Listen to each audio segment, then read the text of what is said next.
pelo que estamos vendo, a justiça militar não serve mais para nada. Me desculpe, você é um militar, mas pelo que estamos vendo, só serve para dar despesas para a União, já que está provado agora que a justiça comum pode resolver a questão dos militares, todos os problemas dos militares. Então, sendo assim, qual é a razão para se manter o STM, o Superior Tribunal Militar? Qual é a sua opinião sobre isso?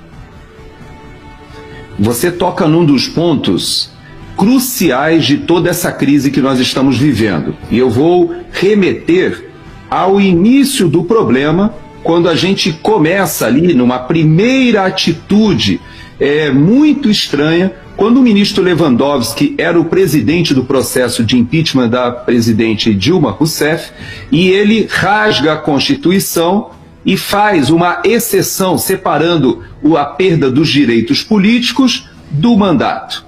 Ali ele tomou uma primeira decisão e de lá para cá nós fomos observando uma série de excepcionalidades que foram se acumulando e ao ponto de nós chegarmos a esse, vamos dizer, essa página da história que você lembra agora, em que a justiça militar simplesmente é tornada como dispensável. Vamos lembrar que no 8 de janeiro, Paulo, nós tínhamos dentro do Palácio do Planalto um oficial general de 3 estrelas da Ativa. Eu não estou me referindo ao G. Dias. O G. Dias, na hierarquia militar, se ele estava presente com outro general de divisão, já que ambos eram generais de divisão, e ele na reserva e um outro militar da Ativa, para efeito da justiça militar, o maior presente em hierarquia seria o general Penteado. O general Penteado, ele foi à CPI do Distrito Federal e falou que houve negligência do general Gonçalves Dias. E aí eu lhe pergunto, Paulo, houve um inquérito policial militar do que aconteceu dentro do Palácio do Planalto? Veja que as pessoas já sabem das imagens hoje que estão nas redes sociais que mostram os manifestantes entrando no Palácio do Planalto a partir das 3 horas da tarde e até antes. Ali está registrado o horário. Nesse horário, Paulo, aqueles que saíram do acampamento escoltados pela Polícia Militar ainda estavam se deslocando, com o bandeirão, cantando Lula ladrão, seu lugar é na prisão, cantando a nossa bandeira jamais será vermelha, e eles caminhando, mas já havia gente dentro do Palácio do Planalto. Paulo, você sabe que o inquérito policial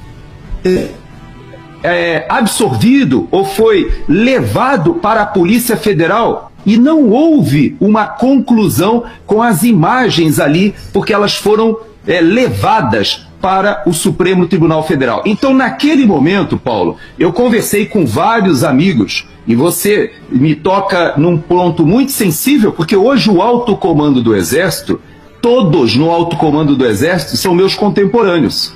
Alguns até mais modernos, ou seja, foram formados depois de mim, outros da minha turma e alguns um pouco mais antigos. Hoje, obviamente, são todos generais, eu sou um coronel da reserva, mas não tenho como esquecer que nós fomos formados na mesma escola. Nós temos os mesmos valores. Eu vivi 32 anos ao lado desses companheiros. Conheço as famílias de muitos deles. E eu quero dizer, Paulo, é inadmissível o que nós estamos vendo. Militares da Ativa sendo presos. Mais ainda, temos o caso do tenente-coronel Cid e tantos outros. Essa postura da justiça militar não pode ser atribuída simplesmente à presidência de um ex-piloto do Aerolula. Não pode ser atribuída simplesmente ao fato de que hoje o presidente do Tribunal Superior Militar é alguém ligado a esse grupo lá atrás e que volta ao poder. Como o vice-presidente da República costuma dizer, ou dizia, né, na época da campanha, antes dessa última, se Lula voltasse ao poder, nós teríamos a reedição de um grupo que nós já conhecemos das suas atividades criminosas, voltando ao local do crime. Então, Paulo, é muito difícil a situação dos militares hoje no Brasil, porque convivem com essa estrutura que eu poderia até dizer mafiosa, que todos conhecemos. A estrutura foi para o Supremo Tribunal Federal, desfez a Lava Jato, hoje ela consegue estar presente na política e, apesar de tudo isso, como você bem falou, nós temos militares sendo submetidos à guerra política e não sendo julgados nem investigados pela justiça militar, que era e deveria ser